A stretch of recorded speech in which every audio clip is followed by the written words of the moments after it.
Hi, my name's Jenny Ash. Hi, I'm Carrie Schneider. We wanted to give you a little bit of history about the charge convening. It was inspired by convening that Carrie and I both attended in 2014 called Valuing Labour in the Arts. It was there that I was introduced to Lise Solskny, the core organizer of Working Artists in the Green Economy. I was also privileged to meet Abigail Satinsky from Three Walls Chicago. Both women sort of blew my mind and changed my way of thinking as an arts administrator when it came to issues related to art and labour. So when Carrie and I returned back to Houston, we knew immediately that we wanted to organize a similar spirited event for Houston artists, and thus Charge was born. The first Charge was a 2-day event and took place in November 2014 and platformed the voices of artists and organizers who were already out in the world piloting alternative models, experimenting imaginatively with how to sustain an art practice, advancing practices of equitable compensation, and reflecting how artists' work ties into the larger economy. The event felt so necessary that as soon as Carrie and I recovered from planning the first Charge, we started planning Charge 2016, which continued to support, celebrate, and hear real talk from those that are intervening in their cities as artists, citizens, and organizers, as well as intersecting the artist and activist communities. So on that note, I'd like to pass it over to Carrie. So these were my intro remarks for Charge 2016 in January. When I think of the spot artists are in now and our role in the world, it matters how artists consider our work, not just because artists are put forth as glowing examples by employers who want more enthusiasm, flexibility, innovation, while providing less support, security, remuneration.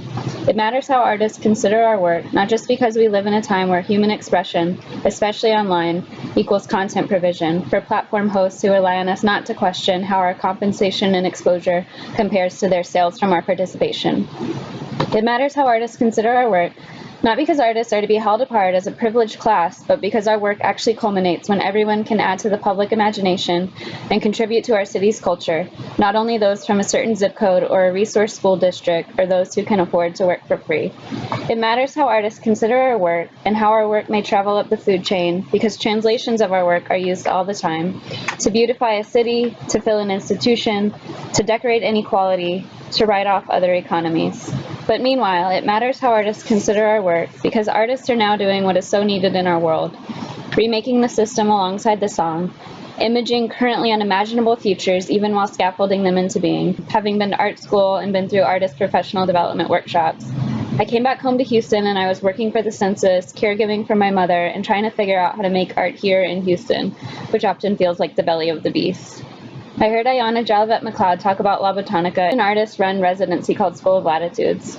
Thinking about artists as whole people, not capital to be moved around a city, or model workers so flexible and innovative, or degree seekers eager to carry huge debt, but artists seeing what we could make together, if we could make it together, and how it could open up more things around it just because a new possibility was put into form.